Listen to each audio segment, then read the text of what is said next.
Hey guys! Welcome to Felting Fandom. My name is Kari and I like to needle felt all kinds of geeky things. Today I'll show you how I made this King of Red Lions from Wind Waker out of wool. Remember to hit the subscribe button if you'd like to see more. Two YouTubers I really admire did awesome versions of King and it inspired me to take a stab at it too. I'll link their videos in the comments. Anyway, what do we need to get started? Wire. I cut off a length of armature wire and began twisting it to make everything ship-shape and ship-shaped. I sort of measured things at the beginning when I was making the frame, but it got a bit slack after that. I tried to keep the armature as small as possible because it's difficult to felt around the wire, but I needed to use 2 wires for the mast because it has to support a fair bit of weight. Now it's time for some wrapping. I'm the motherfucking rhinoceros. I wrap the frame in a layer of wool so that I have something to attach the core wool to. It's important to felt this layer securely or there'll be exposed wire. I'm not covering the mast at this stage because I'll wrap it in another color. I attach the first layer of wool. This can be a bit tricky because you need to carefully avoid the armature and your fingers. If you're a clumsy and accident-prone person like myself, I'm so sorry. You can try removing the needle with pliers, but since felting needles have barbs, they hurt more coming out than going in. I ended up cutting it out with a box cutter blade. I was a bit more careful as I finished filling out the rest of the armature with core wool. I mostly relied on my 3-needle multi-tool for this project. I have a tool that holds 8 needles, but it was too big to work around the frame, and I broke a few needles when I tried to use it, fortunately not in my finger again.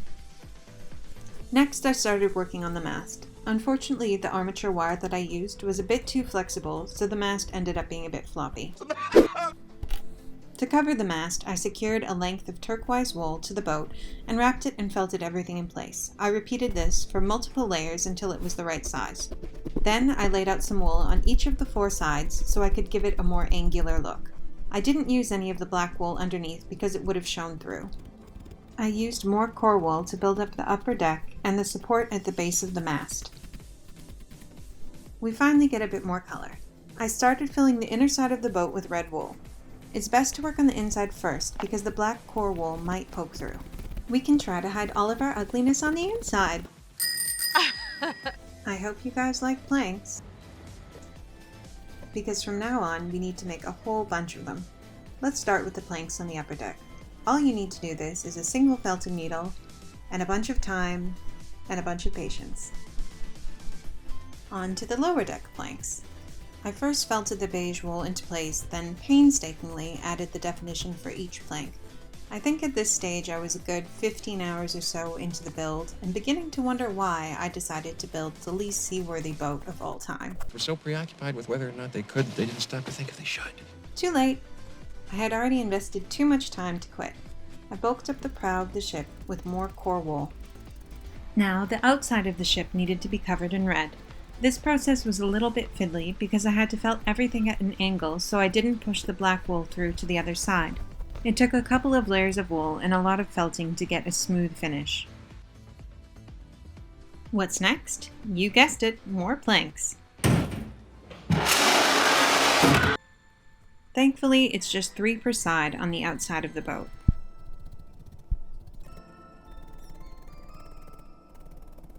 Next, I made a bunch of things that I don't know the names for. Most of my knowledge of sailboats comes from reading about half of Moby Dick over 10 years ago. Arr, I don't know what I'm doing. First, this kind of pyramid-shaped thing that supports the mast, and the flat pentagon-y shape that sits on top of that.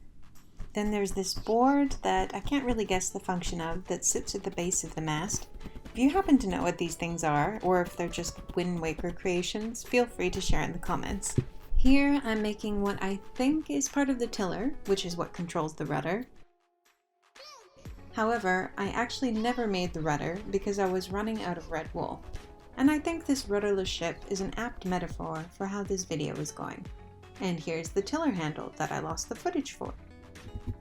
Next, I tacked on the white beams that topped the sides of the boat.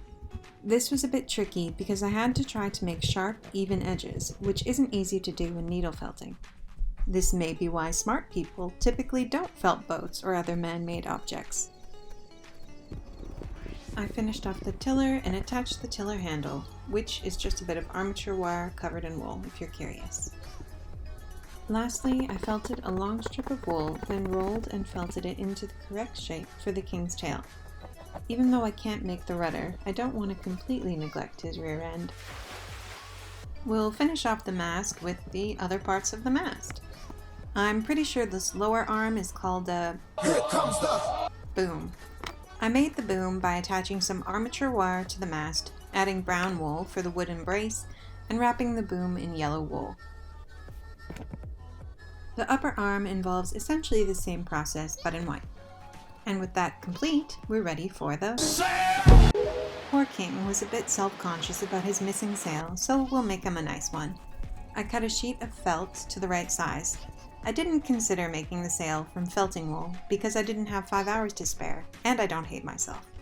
Next, I felted the red triangles onto the corners of the sail. I really enjoyed felting the design onto the sail. It was quite relaxing. I'll shut up for a second so you can enjoy it too.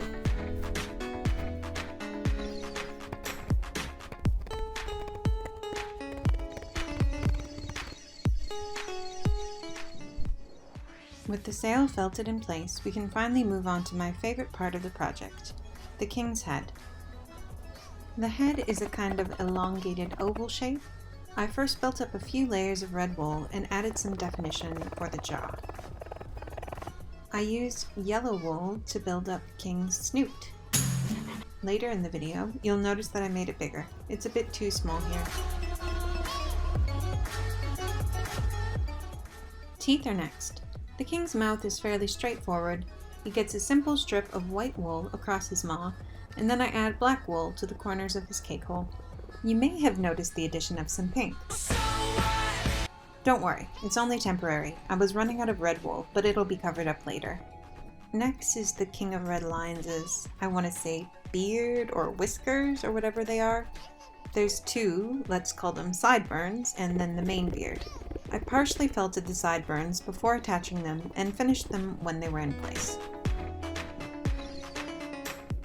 The eyes are composed of 2 ovals of yellow wool, topped with 2 circles of blue. The main challenge with eyes is keeping them even, which I sort of did.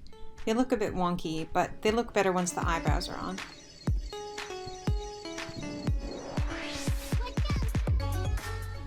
We can finish off the king's charming smile with a few fangs. I made these like the sideburns, a partial pre-felt, and finishing them once they're in place.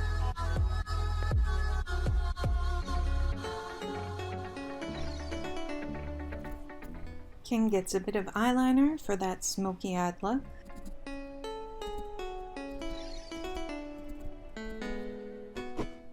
The eyebrows I pre-felted and trimmed to the right shape once they were in place. I feel like he's really coming together now. The eyebrows give him a lot more character.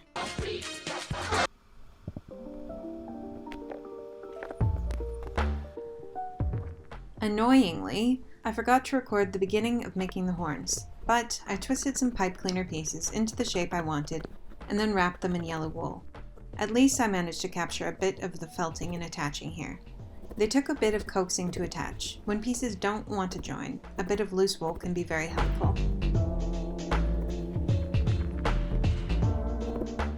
Each horn gets a brown stripe that I carefully tacked onto the middle.